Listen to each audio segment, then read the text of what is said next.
Are we as fans missing out on some competitive, consistent anglers? Welcome back to the channel. Welcome back to the vlog. If you're new, my name is Steve Chapman. We all know the Wheelers, the Jordan Lees, the Johnston brothers, the Walters. But are we as fans missing out on some absolutely very unbelievable anglers that are consistent and very competitive? Yes, we all remember the guys who win the classics.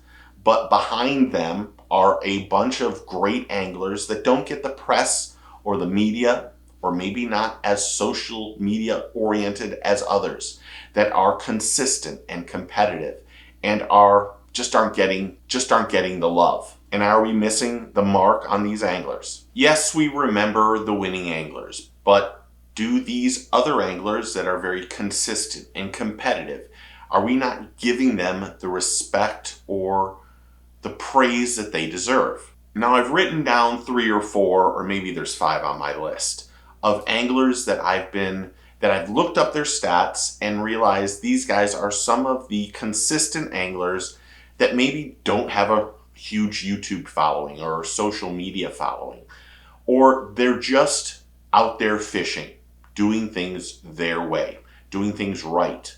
You don't hear from them with negative stuff, and you really don't hear about positive things. But these are anglers that are competitive and extremely consistent. And the first one is one that I have talked about for years. I don't know why. I've realized I've seen him always do really well on Major League Fishing, and when I started looking up his stats, I realized that he's been really one of the most consistent anglers over the since the inception of Major League Fishing and the Bass Pro Tour, and that's ONeal. In 2024, he won $240,000. He was 5th in Angler of the Year points. In 2023, he won $90,000 and was 16th in Angler of the Year points. In 2022, he won $120,000 and was 10th in Angler of the Year points. In 2021, he was 3rd, $191,000 made. In 2020, he made $112,000 and was 11th in Angler of the Year points. And in 2019, he was in 5th in Angler of the Year points and made $91,000. His current world ranking is 8th. He's had 36 top 10s with 3 wins. He is one of those guys that just seems to go under the radar, but is consistent all the time. ONeal is a fantastic angler and someone we should be getting behind to propel and to say thank you for being not only consistent, but doing things the right way. Next is Matt Arey. Now, Matt was part of the SMC crew, the Scott Canterbury, Scott Martin, and Matt Arey group, the team, and a podcaster. But since 2019, Matt has only missed cashing a check 10 times. But he always seems to be in the hunt on or in the Bassmaster Elites. And he had an incredible, successful career on FLW. But since joining the Bassmaster Elite Series, he's made over $600,000. He has 8 top 10s, 22 top 20s, and 28 top 30s. And he's been to the Classic 6 times. He's another angler that we probably just don't give enough love to. But Matt Arey is consistent and an unbelievable angler. Next is Shane LaHue, having a great year on the Elites on this year in 2025.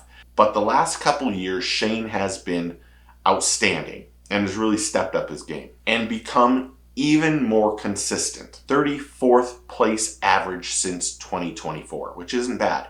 He's only missed getting a check 3 times in that span. He's got $611,000 in earnings since 2019 with 1 win, 16 top 10s, 25 top 20s, 32 top 30s, and he's been in the money 63 out of 75 Bassmaster tournaments. And he's currently 9th in Angler of the Year points on the NPFL also. So he's fishing Elites and fishing, doing double duties and fishing NPFL, and being extremely consistent and successful on both tours. And the next one is Caleb Kapal, and I apologize if I'm saying his name wrong. Now, Caleb qualified for the Elites in 2020. Since 2020, he's only missed cashing a check 8 times. He won on Guntersville in 2021, and he's cashed in 49 out of 57 Bassmaster events. He's been to the Classic twice, works as a fishing guide, so fishing is his passion, and he's currently 4th in Angler of the Year points on the MPFL.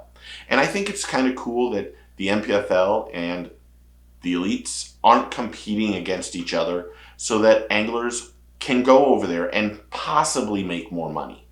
But here he is on the MPFL, having a great year on the elites, but also having a great year on the National Professional Fishing League, where he's 4th in Angler of the Year points. And Caleb is one of those guys that you just don't ever hear anything bad about. Everything is positive. He's had a great career and just building momentum that's going to make him a fantastic angler in the future. So my hats are off to Shane and Caleb and Matt and Michael for just doing things right and being great anglers, being consistent and being competitive and doing it how it should be done. But are we missing the mark on some of these guys? Do you like this kind of video? Should I do more of this? Should I focus in on just one angler and just talk about him only? Comment below and tell me what you think. I really do appreciate all the new subscribers and members and everyone who's interactive on the channel. You guys have killed it, and thank you. I am humbled and appreciative of it, and I just can't thank you enough, so thank you. So I appreciate y'all. But if you're not a subscriber, click that like button and subscribe and become part of the team and family. Remember, take your kid fishing, tight lines cheers, and get your fish on.